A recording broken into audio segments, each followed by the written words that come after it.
Ted Cruz ignited a heated debate by calling arguments for stronger black voter protections a flat-out lie. He pointed to Senator Tim Scott's success in South Carolina as proof that minority voters no longer need those safeguards. But Senator Mazie Hirono argued the opposite, warning that the proposed SAVE Act could make voting harder for millions of eligible Americans and disproportionately impact minority communities. Before we dive into the full story, comment where you're watching from. And don't forget to like and subscribe so you don't miss the next one. Let's watch what happened. Senator Hirono. Thank you, Mr. Chairman. There's absolutely no question that racial discrimination existed in our country, and in many places, people would argue that it still does.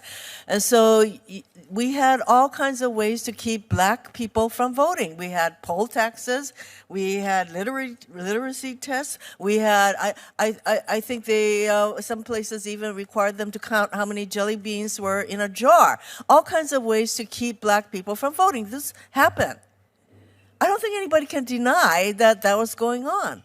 And as far as I'm concerned, there is a pattern now of voter suppression going on in our country right now. And the Calais decision just plays into that by pretty much gutting the Voting Rights Act, which, by the way, was reaffirmed many times in a bipartisan way in acknowledging that this kind of racial discrimination occurred, and that as a democratic country where everybody has an equal vote, that's not tolerable. But suddenly it's A-OK just because the Supreme Court says so. No, it's not the entire Supreme Court. It's a 63 majority, which I consider to be basically an out-of-control Supreme Court majority where there is a pattern of this kind of decisions out of this court. So just because this court says so doesn't mean I agree with them. So meanwhile, there is voter suppression going on.